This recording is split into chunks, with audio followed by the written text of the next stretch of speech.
নমস্কার বন্ধুরা, বাংলার ইনভেস্টর ইউটিউব চ্যানেলে আপনাদের সকলকে স্বাগত জানাই। চ্যানেলে প্রথমবার এসে থাকলে চ্যানেলটা অবশ্যই সাবস্ক্রাইব করে রাখবেন এবং তার সঙ্গে সঙ্গে পাশে থাকা বেল আইকন টিপে অল অবশ্যই সিলেক্ট করে রাখবেন, যাতে করে পরবর্তী ভিডিওগুলোর নোটিফিকেশন আপনাদের কাছে সময় মতো পৌঁছে যায়। তো চলুন আজকের এই ভিডিওটা শুরু করা যাক। তো এই ভিডিওর টপিক কি হতে চলেছে, গত শুক্রবারের পর এই দুদিন যে মার্কেট ছুটি ছিল তার মধ্যে কিছু কোম্পানির জন্য কিছু খবর এসেছে। তো যেই খবরের কারণে কোম্পানিগুলো আগামীকাল ফোকাসে থাকতে পারে, তো সেগুলোই একটু ডিটেলসে আলোচনা করব। তো চলুন এক এক করে কোম্পানিগুলো দেখে নিই। তো প্রথমেই যে কোম্পানিটা সেটা হচ্ছে আদানি পাওয়ার লিমিটেড। কোম্পানিটা মোটামুটি এক মাসে ভালোই পারফর্ম করেছে এবং এই কোম্পানির জন্য এই উইকেন্ডে আরো কিছু ভালো খবর এসেছে, যার কারণে এটা আরো আপসাইড মোমেন্টাম দেখাতে পারে। তো কোম্পানির জন্য কি খবর আসছে দেখতে পাচ্ছেন, এই কোম্পানিটা এই বিহারে একটা 2400 মেগাওয়াট পাওয়ার প্রজেক্ট তৈরি করার জন্য প্রায় $3 বিলিয়ন ইনভেস্ট করতে চলেছে। তো যেটা ভারতীয় মুদ্রায় প্রায় 25,000 কোটির কাছাকাছি। এবং এই বিহার রাজ্যটার সঙ্গে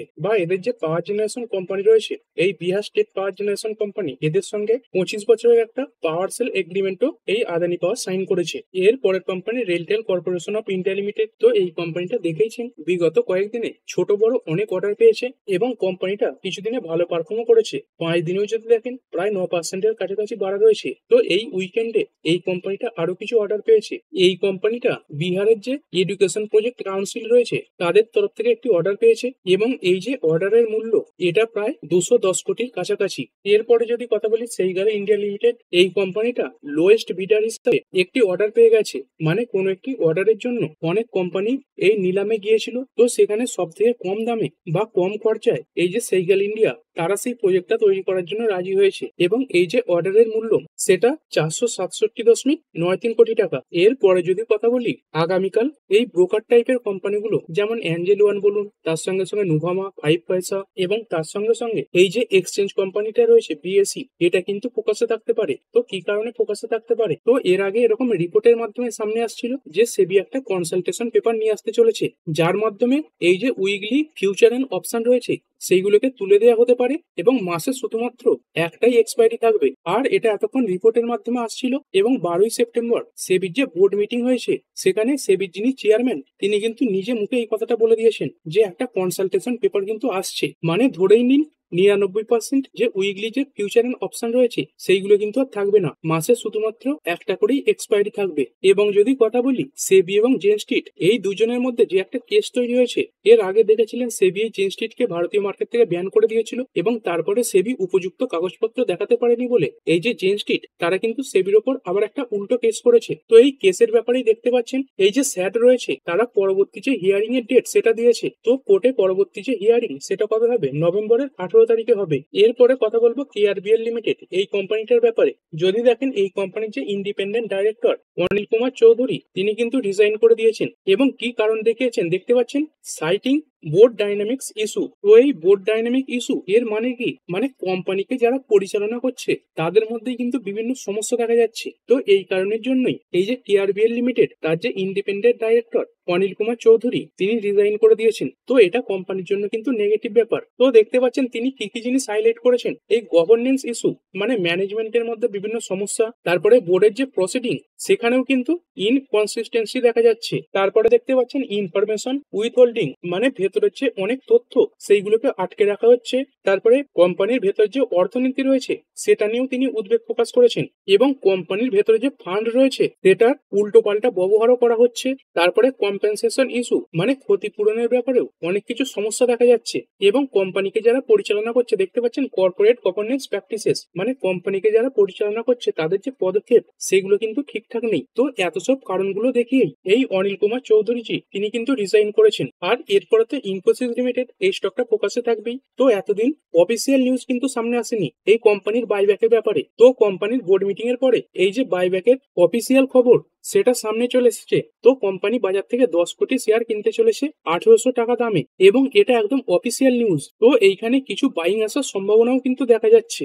আর এরপর যদি কথা বলি আগামীকাল ফার্মা কোম্পানিগুলো কিছুটা ফোকাসে থাকবে। তো ফার্মা কোম্পানিগুলোর জন্য কি খবর আসছে এইখানে দেখতে পাচ্ছেন, government allow stickering orders new MRP post GST reduction মানে গভর্নমেন্ট অ্যালাউ করে দিয়েছে এই যে ওষুধের কোম্পানিগুলো রয়েছে তারা তাদের স্টকে যে ওষুধগুলো রয়েছে সেগুলোকেই 22 সেপ্টেম্বরের পর থেকে নতুন স্টিকারে নতুন যে কম দাম সেটা মেরে বিক্রি করতে পারবে। এবং এনপিপিএ বা ন্যাশনাল ফার্মাসিউটিক্যাল প্রাইসিং অথরিটি তারাই কিন্তু এই যে নির্দেশ সেটা দিয়েছে।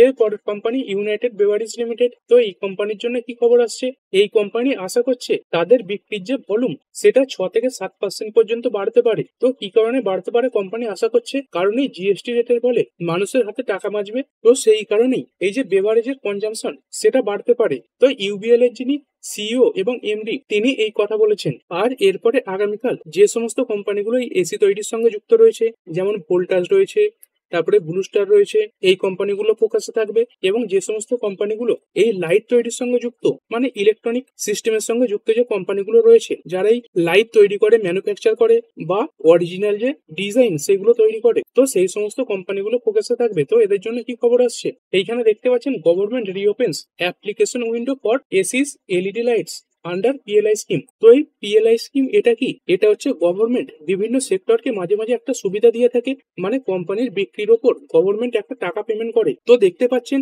সেই পিএলআই স্কিমে অ্যাপ্লিকেশন করার জন্য যে উইন্ডো থাকে সেই উইন্ডোটা গভর্নমেন্ট আবার ওপেন করে দিয়েছে। তো এইখানে এসি কোম্পানিগুলো এবং তার সঙ্গে সঙ্গে যে সমস্ত কোম্পানিগুলো এই এলইডি লাইট তৈরি করে তারাই পিএলআই স্কিমের জন্য অ্যাপ্লাই করতে পারবে।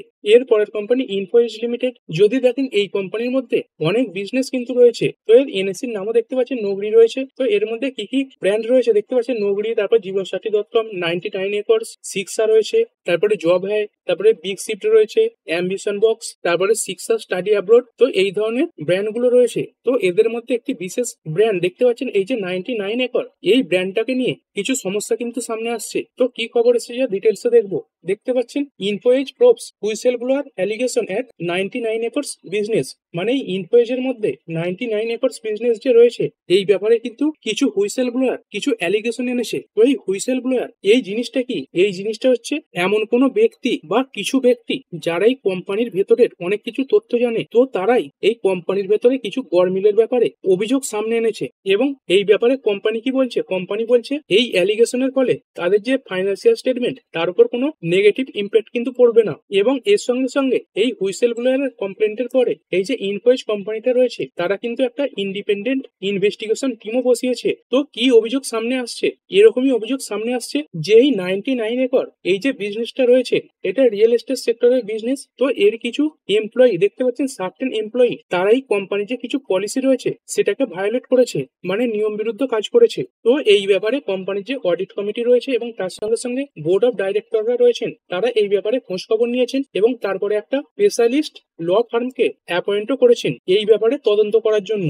এবং এটা তো আগেই বললাম, কোম্পানি বলে দিয়েছে এই অ্যালিগেশনের ফলে কোম্পানির যে ফাইন্যান্সিয়াল স্টেটমেন্ট তার উপর কোনো মেটেরিয়াল ইম্প্যাক্ট করবে না। এবং কোম্পানি এটাও বলেছে এই বিষয়ে যে তদন্ত হবে সেই তদন্ত সম্পর্কিত যা কিছু তথ্য উঠে আসবে সেইগুলো কিন্তু কোম্পানির যে ওয়েবসাইট সেখানে সব পাবলিশ করা হবে। তো এই হুইসেল ব্লোয়ারের কমপ্লেন এটা কিন্তু খুবই নেগেটিভ জিনিস হতে পারে। এবং এরপরে যদি আরো একটি কোম্পানি দেখি, star health and allied insurance company limited, এই কোম্পানির জন্যও একটি হুইসেল ব্লোয়ারের তথ্য সামনে আসছে। দেখতে পাচ্ছেন whistle blower alleges conflict of interest in Star Health case involving Westbridge Capital. তবে কি ব্যাপারে এই অভিযোগ আনা হয়েছে সেটা কিন্তু এখনো সামনে আসেনি। তো ঠিক আছে বন্ধুরা, আশা করছি ভিডিওটা আপনাদের ভালো লেগেছে। আপনি চাইলে এটাকে লাইক এবং শেয়ার করতে পারেন। আর শেয়ার মার্কেট সংক্রান্ত ডেইলি নিউজ আপডেট পেতে চ্যানেলটা সাবস্ক্রাইব করে রাখবেন এবং পাশে থাকা বেল আইকনটি টিপে অল অবশ্যই সিলেক্ট করে রাখবেন, যাতে পরবর্তী ভিডিওর নোটিফিকেশন আপনার কাছে সময় মতো পৌঁছে যায়। আর হ্যাঁ, ভিডিওটি শুধুমাত্র ইনফরমেশন এবং এডুকেশনাল পারপাসের জন্য বানানো হয়েছে। আমি সেবি রেজিস্টার্ড নই, তাই কোনো প্রকার শেয়ারে কোনো প্রকার বাই, সেল, হোল্ড বা অ্যাভারেজ করার কোনো সিদ্ধান্ত নেওয়ার আগে আপনার যে ফাইন্যান্সিয়াল অ্যাডভাইজার আছে তার সঙ্গে অবশ্যই আলোচনা করবেন। দেখা হচ্ছে পরের ভিডিওতে। ধন্যবাদ।